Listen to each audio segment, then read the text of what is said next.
To be scheduled on an upcoming agenda. Anybody want to speak to the council?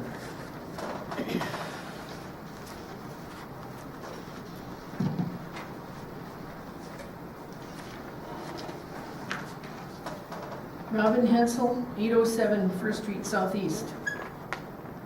I'm going to turn my timer on so I keep track of my time. Tonight I was disappointed that the council refused to even put on the formal agenda so that the public would be aware of what I had asked for. Minnesota ASAP Group is a nonpartisan citizen-based initiative using a simple resolution process to build political support to shift federal spending priorities from war to meeting essential needs. Minnesota ASAP's goal is to build sufficient political power and influence statewide from representatives at all levels of government and from non-government organizations and civic groups to effectively demand a shift in priorities from war spending to meeting essential needs.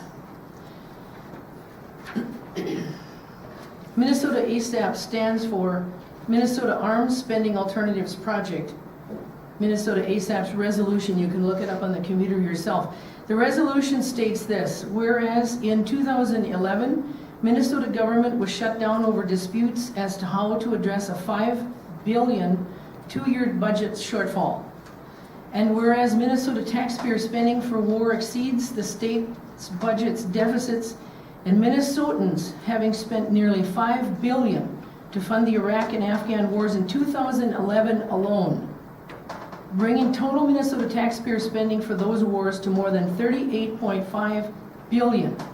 And whereas, in addition to these costly wars, Minnesota taxpayers will spend more than $16 billion in 2002 for our share of the base Pentagon budget, a budget that increased from $290.5 billion to $526 billion between 2000 and 2011. And whereas many cities and Minnesota communities are managing austerity budgets and laying off police, firefighters, and teachers while cutting essential services, and whereas 59 cents of every dollar of federal discretionary spending is devoted to military purposes, and whereas the budget for veterans is separate from the military budget we seek to cut, and our nation has a responsibility to provide veterans with quality medical care and other support, including opportunities for meaningful jobs, and whereas renowned economist Jeffrey Sachs says that by 2015, the United States should be able to slash the military budget by at least half, and that by doing so and having a smarter foreign policy are the keys to economic recovery and resolving the nation's debt issues. And whereas our nation desperately needs to better balance its approach to national security to include the economic, social, and environmental needs of our communities, state, and nation. These are quotes from Budgetary Savings for Military Restraint, a policy paper by the Cato Institute. Concerns about deficits have prompted greater security of all federal spending, but the cuts here would be prudent even in an area of surpluses. The United States does not need to spend $700 billion a year, nearly half of the global spending, to preserve its security. By capitalizing on our geopolitical fortune, we can spend far less. Our global military activism wastes resources, drags us into others' conflicts, provokes animosity, drives rivals to arm, and encourages weapons proliferation.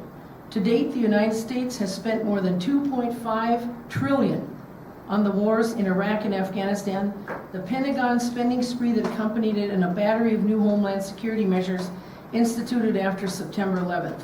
How have we paid for this? Entirely through borrowing.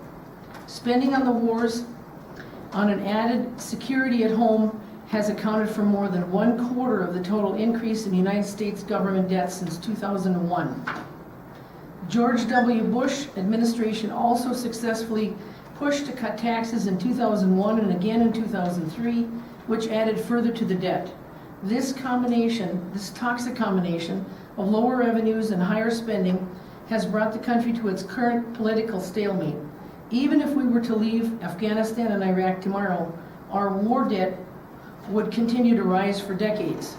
Recently, the United States Mayors Conference voted to pass a resolution to bring our war dollars home. And I just wish to say that all politics starts local. And I asked the council how many had read this. Only one, the mayor, had said she had actually read through this entirely.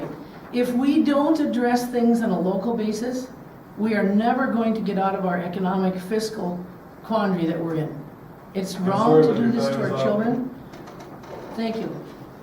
Mr. President, I'd like to take the time to make a little response to this. It wasn't just the mayor. I also said I read it, because I did. I also stated I wanted to make sure these facts are legit. There's a lot of things coming over the internet that isn't legit, and you need to check these things out, the numbers and everything. I said I'd like to have the opportunity to look at it before I made a decision to put it on the council agenda tonight. Anyway, and we are concerned about spending.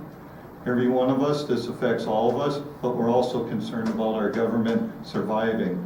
That's something we vote in when we vote our presidents, and we have to stand behind them. Anyway, and it did get put forth on the council because Robin Hensel came forth and stated it. So I guess we're all winners on this one.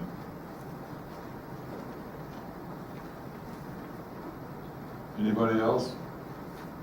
Anybody else want to address the council? We got a petition, pre-treatment improvement central